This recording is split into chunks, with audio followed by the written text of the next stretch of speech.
ಮೊದಲನೇದಾಗಿ ಶಿಕ್ಷಣದ ವಿಚಾರಕ್ಕೆ ಬರುವಂಥದ್ದಾದರೆ, ಈ ತಿಂಗಳು ವಿದ್ಯಾರ್ಥಿಗಳಿಗೆ ಅತ್ಯುತ್ತಮವಾದಂತಹ ಫಲ ಇದೆ ಅಂತಲೇ ಹೇಳ್ಬೋದು. ಓದುವ ಆಸಕ್ತಿ ನಿಮ್ಮಲ್ಲಿ ಈ ತಿಂಗಳು ಹೆಚ್ಚಾಗುತ್ತೆ. ಹೆಚ್ಚು ಆಸಕ್ತಿ ಇರುವಂತಹ ವಿಚಾರಗಳಲ್ಲಿ ನೀವು ನಿರೀಕ್ಷಿಸಿದಂತಹ ಫಲಿತಾಂಶಗಳು ಈ ತಿಂಗಳು ನಿಮಗೆ ಸಿಗುತ್ತೆ ಅಂತಲೇ ಹೇಳ್ಬೋದು. ಇನ್ನು ಉನ್ನತ ಶಿಕ್ಷಣದಲ್ಲಿರುವಂತಹ ವಿದ್ಯಾರ್ಥಿಗಳಿಗೆ ವಿಷಯದ ಬಗ್ಗೆ ಕೆಲವೊಮ್ಮೆ ಆತಂಕ ಉಂಟಾಗಬಹುದು. ಆದರೆ ಯಾವುದೇ ರೀತಿಯಾದಂತಹ ಹೆದರುವ ಪ್ರಮೇಯ ಇಲ್ಲ. ಇದಕ್ಕೆ ನಿಮ್ಮ ಹಿರಿಯರ ಸಹಾಯವನ್ನು ಪಡೆದುಕೊಳ್ಳುವಂಥದ್ದು ಉತ್ತಮವಾಗಿರುತ್ತೆ. ಇನ್ನು ವಿದ್ಯಾಭ್ಯಾಸದ ಸಲುವಾಗಿ ದೂರದೂರಿನಲ್ಲಿರುವವರಿಗೂ ಸಹಿತ ಇದು ಉತ್ತಮವಾದಂತಹ ಸಮಯ ಆಗಿರುತ್ತೆ ಅಂತಲೇ ಹೇಳ್ಬೋದು. ಸೊ ಒಟ್ಟಾರೆಯಾಗಿ ವಿದ್ಯಾರ್ಥಿಗಳಿಗೆ ಈ ಇಡೀ ತಿಂಗಳು ಸಕಾರಾತ್ಮಕವಾದಂತಹ ಫಲಗಳೇ ಹೆಚ್ಚಾಗಿ ಸಿಗುತ್ತೆ ಅಂತಲೇ ಹೇಳ್ಬೋದು. ಇನ್ನು ಕುಟುಂಬ ವಿಚಾರಕ್ಕೆ ಬರುವಂಥದ್ದಾದರೆ, ಈ ತಿಂಗಳು ನೀವು ನಿಮ್ಮ ಪ್ರೀತಿ ಪಾತ್ರರೊಂದಿಗೆ ಅತ್ಯುತ್ತಮವಾದಂತಹ ಸಮಯವನ್ನು ಕಳಿತೀರಾ ಅಂತಲೇ ಹೇಳ್ಬೋದು. ಇದಲ್ಲದೆ ನಿಮ್ಮ ಸಂಗಾತಿಯೊಂದಿಗೆ ಯಾತ್ರೆಗಳಿಗೂ ಸಹಿತ ಹೋಗುವಂತಹ ಸಾಧ್ಯತೆಗಳು ತುಂಬ ಹೆಚ್ಚಾಗಿದೆ ಅಂತಲೇ ಹೇಳ್ಬೋದು.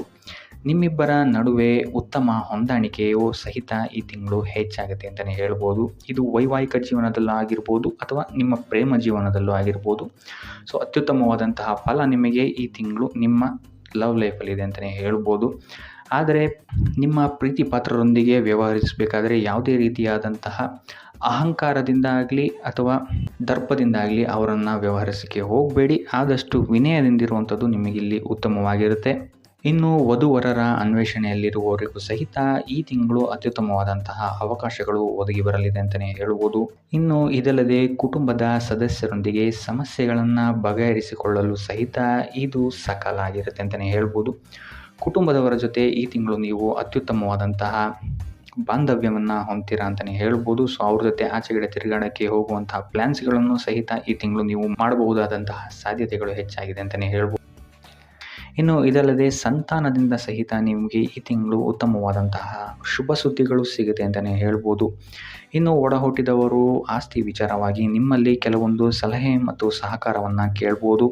ಮತ್ತು ನಿಮ್ಮ ತಂದೆ ತಾಯಿಯವರ ಆರೋಗ್ಯದ ಬಗ್ಗೆ ಈ ತಿಂಗಳು ಸ್ವಲ್ಪ ಎಚ್ಚರಿಕೆಯನ್ನು ವಹಿಸುವಂಥದ್ದು ಉತ್ತಮವಾಗಿರುತ್ತೆ ಅಂತಲೇ ಹೇಳ್ಬೋದು. ಸೊ ಒಟ್ಟಾರೆಯಾಗಿ ಕುಟುಂಬದ ವಿಚಾರದಲ್ಲಿ ಈ ತಿಂಗಳು ನಿಮಗೆ ಉತ್ತಮವಾದಂತಹ ಫಲಗಳಿದೆ ಅಂತಲೇ ಹೇಳ್ಬೋದು. ಇನ್ನು ಆರೋಗ್ಯ ವಿಚಾರಕ್ಕೆ ಬರುವಂಥದ್ದಾದರೆ, ಆರೋಗ್ಯ ವಿಚಾರದಲ್ಲೂ ಅಷ್ಟೇ ನಿಮಗೆ ಈ ತಿಂಗಳು ಅನುಕೂಲಕರವಾಗಿದೆ ಅಂತಲೇ ಹೇಳ್ಬೋದು. ಯಾವುದೇ ರೀತಿಯಾದಂತಹ ದೊಡ್ಡ ಸಮಸ್ಯೆಗಳಿಲ್ಲ ಅಂತಲೇ ಹೇಳ್ಬೋದು. ಆದರೆ ಬೆನ್ನು ಮತ್ತು ಗ್ಯಾಸ್ಟ್ರಿಕ್ಗೆ ಸಂಬಂಧಪಟ್ಟಂತಹ ಸಮಸ್ಯೆಗಳು ನಿಮಗೆ ಈ ತಿಂಗಳು ಸ್ವಲ್ಪ ಬಾಧಿಸ್ಬೋದು ಅಂತಲೇ ಹೇಳ್ಬೋದು. ಇದಲ್ಲದೆ ವಯೋವೃದ್ಧರಿಗೆ ರಕ್ತದೊತ್ತಡ ಮತ್ತು ಮಧುಮೇಹದಂತಹ ಕಾಯಿಲೆಗಳೇನಾದರೂ ಇದ್ದರೂ ಸಹಿತ ಸ್ವಲ್ಪ ಎಚ್ಚರಿಕೆ ವಹಿಸುವಂಥದ್ದು ಉತ್ತಮವಾಗಿರುತ್ತೆ.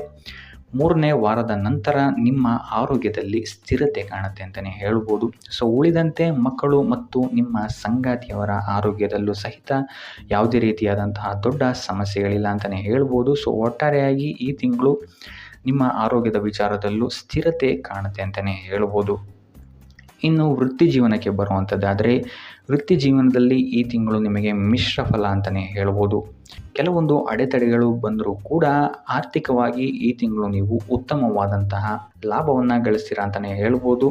ನಿಮ್ಮ ಕೆಲಸದಲ್ಲಿ ಕೆಲವೊಂದು ಬದಲಾವಣೆಗಳು, ಹೆಚ್ಚಳಗಳು ಕಂಡು ಬರಬಹುದು.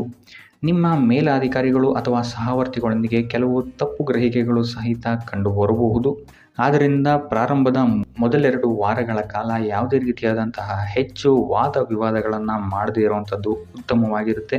ಇದಲ್ಲದೆ ನಿಮಗೇನಾದರೂ ಹೆಚ್ಚುವರಿ ಜವಾಬ್ದಾರಿಗಳೇನಾದರೂ ಬಂದರೂ ಸಹಿತ ಸ್ವಲ್ಪ ಯೋಚಿಸಿ ಮುಂದುವರಿಯುವಂಥದ್ದು ಉತ್ತಮವಾಗಿರುತ್ತೆ ಅಂತಲೇ ಹೇಳ್ಬೋದು.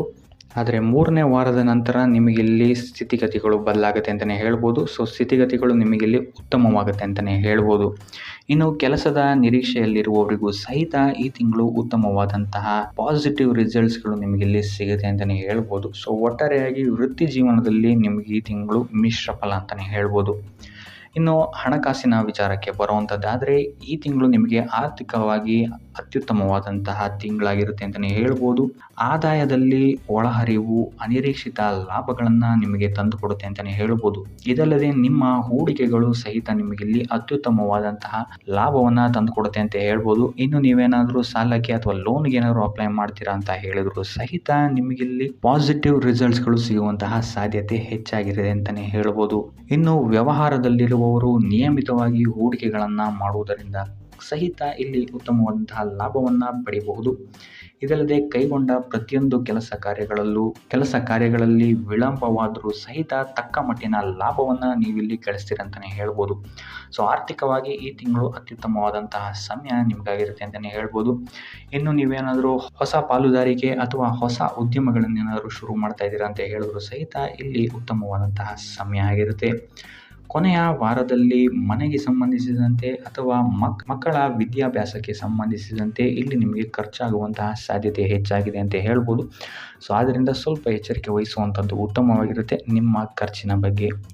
ಇನ್ನು ಉಪಾಯ ವಿಚಾರಕ್ಕೆ ಬರುವಂಥದ್ದಾದರೆ ಗುರುವಾರಗಳಂದು ರಾಘವೇಂದ್ರ ಸ್ವಾಮಿಯ ಮಠಕ್ಕೆ ಹೋಗುವಂಥದ್ದು, ಸಿಹಿಯನ್ನು ಹಂಚುವಂಥದ್ದು ನಿಮಗಿಲ್ಲಿ ನಿಮ್ಮ ಕೆಲಸ ಕಾರ್ಯಗಳಲ್ಲಿ ಇರುವಂತಹ ವಿಘ್ನಗಳನ್ನು ದೂರ ಮಾಡೋಕ್ಕೆ ನಿಮಗಿಲ್ಲಿ ಸಹಕಾರಿಯಾಗುತ್ತೆ ಅಂತ ಹೇಳ್ಬೋದು.